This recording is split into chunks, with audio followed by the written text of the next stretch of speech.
أمي كم أهواها أشتاق لمرآها وأحن لألقاها وأقبل يمناها.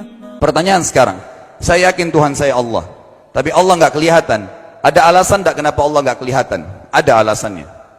Anda tanamkan baik-baik, ini masalah akidah yang paling penting. Kata Nabi, atau disebutkan dalam banyak riwayat, bahwasanya nabi-nabi pun belum pernah ada nabi yang lihat Allah, termasuk Nabi Muhammad SAW.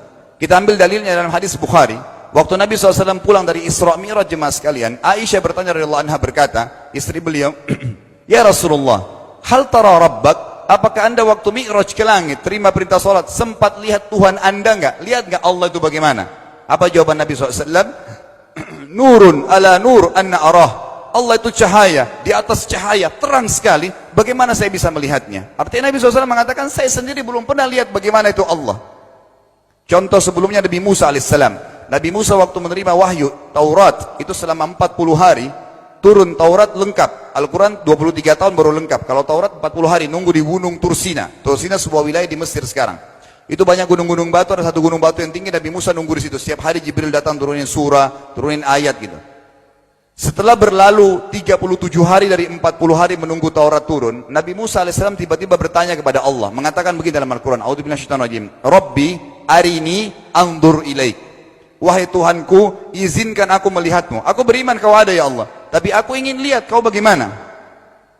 Allah menjawab, tidak mau mengecewakan Nabi Musa. Sebagai manusia Allah mengatakan, lan tarani. Perlu anda tahu dalam bahasa Arab jemaah sekalian ada 3 kosakata la, tidak yang berarti tidak. Ada la biasa artinya tidak, ada lam dengan mim, lam artinya tidak pernah, ada lam dengan nun, lan artinya tidak akan pernah. Allah mengatakan apa? Lan tarani, kau tidak akan mampu melihatku wahai Musa. Tapi Allah nggak mau kecewain Musa. Ternyata Musa selama 37 hari jemaah sekalian kagum-kagum lihat gunung-gunung batu di situ. Pergantian siang malam, burung-burung yang terbang, air yang mengalir di lereng-lereng gunung. Lalu dia mengatakan, Allah mengatakan apa? Walakin unzur ilal jabal, fa in istaqarra makanahu fa sawfa tarani. Coba kamu lihat gunung-gunung batu di sekitarmu hai Musa. Kalau mereka bisa menampung kedatanganku, kata Allah, kau akan bisa melihatku. Apa yang terjadi? Allah lanjutkan, falamma tajalla rabbuhu lil jabal, waktu Allah baru niat mau datang, belum datang, ja'alahu dakka, semua gunung batu itu hancur lebur, tidak mampu menampung kedatangan Allah.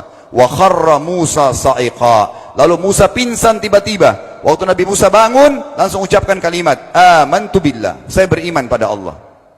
Berarti fakta lapangan, nabi-nabi aja belum pernah lihat Allah. Masih pertanyaan lagi jemaah sekalian, kenapa Allah nggak bisa kelihatan? Saya akan jawab dan tolong ini jadikan sebagai pegangan hidup. Ini landasan akidah kita. Kata para ulama, karena anda kalau sholat, anda mengucapkan satu kalimat yang merupakan jawabannya. Allahu Akbar.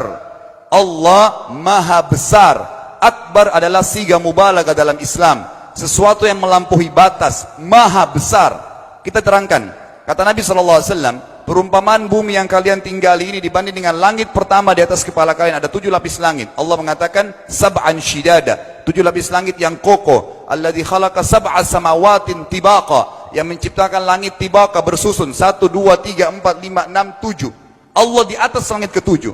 Kata Nabi SAW, perumpamaan bumi yang kalian tinggalin dibanding dengan langit pertama di atas kepala kalian, ibaratnya seperti cincin yang dibuang di padang pasir. Jadi kita tidak akan pernah bisa melihat ujungnya langit karena kita sangat kecil, dan ini terbukti secara fakta. Apakah anda sudah tahu bahwasanya miliaran bintang-bintang yang ada di atas kepala anda yang jaraknya sekian miliar tahun dari bumi dan sekian miliar tahun lebih besar daripada bumi, sekian miliar kali lebih besar daripada bumi, itu semua berada di bawah langit pertama. Manusia tidak akan pernah bisa memegang langit ini dengan telapak tangannya, karena dari sini saja ke Pluto jaraknya 270 tahun. Nggak bakal bisa ada astronot dikirim kena mati di tengah jalan. Jaraknya jauh sekali bintang-bintang, dan semua berada di bawah langit pertama. Kata Nabi SAW, di atasnya ada langit kedua besarnya, digabung antara bumi sama langit pertama seperti cincin dibuang di padang pasir. Langit ketiga, 2, 1 dan bumi digabung tiga-tiganya, di mana langit ketiga seperti cincin dibuang di padang pasir, sampai langit ke-7.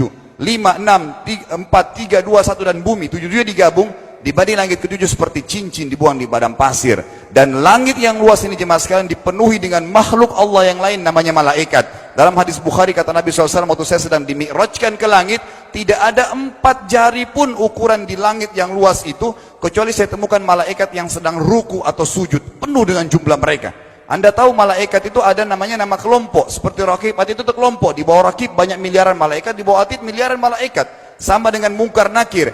Ada memang nama kelompok. Makanya kalau manusia 5 miliar, Raqib Atidnya 10 miliar. Raqib Atidnya 10 miliar. Lalu kata Nabi SAW, di atas langit ketujuh ada Sidratil Muntaha. Besarnya digabung antara 7 lapis langit dan bumi. 8 hanya seperti cincin di bawah di padang pasir. Di atas Sidratil Muntaha ada sebuah lautan yang Allah ciptakan. Lautan itu besarnya digabung antara Sidratil Muntaha, 7 lapis langit dan bumi. 9-9 nya seperti cincin dibuang di padang pasir. Makanya kalau Anda baca Quran, Anda baca ayat wa kana arsyu 'alal ma', singgasana Allah di atas air. Ini maknanya. Air adalah ada lautan. Lalu kata Nabi SAW, arsy-nya Allah di atas lautan itu singgasananya Allah. Besarnya digabung antara lautan, Sidratul Muntaha, 7 lapis langit dan bumi. 10-10-nya hanya seperti cincin dibuang di padang pasir. Anda sudah hafal ayat kursi? Apa artinya? Ayat tanda-tanda kebesaran Allah. Kursi itu artinya bukan tempat duduk, tapi tempat pijakan kaki raja di singgasana. Kalau raja ingin naik singgasananya di pijakan kaki, itu namanya kursi. Kita baca apa? Wasi'a kursiyuhu as-samawati wal ard. Pijakan kakinya Allah saja sudah menutupi seluruh langit dan bumi ini. Jadi kita mustahil bisa melihat Allah karena besarnya Allah Azza wa Jal. Tinggal kita tutup jemaah sekalian. Kira-kira, lalu bagaimana saya berhubungan dengan Allah? Jawabannya sederhana. Anda lingkari namanya Allah, ini Tuhan kita. Yang menyembah selain Allah kafir, yang mempartisipasikan Allah dengan makhluknya, masih sembah berhala, kuburan, jimat, namanya syirik. Dua-dua nggak boleh. Untuk berhubungan dengan Allah yang tidak kelihatan dengan mata kita ini, tapi kita bisa rasakan keberadaannya, cuman satu cara. Di bawahnya lingkarin ibadah. Salat, puasa, zakat, haji, takziah, ziarah kubur, semua ini adalah rangkaian ibadah untuk berhubungan dengan Allah. Semua ibadah ini jemaah sekalian harus seperti yang Allah mau, bukan yang Anda mau. Ini penting. Karena kalau tidak seperti yang Allah mau, Allah tidak terima. Bagaimana caranya supaya bisa seperti yang Allah mau? Ikuti buku pedomannya. Ada Al-Quran, ada Sunnah.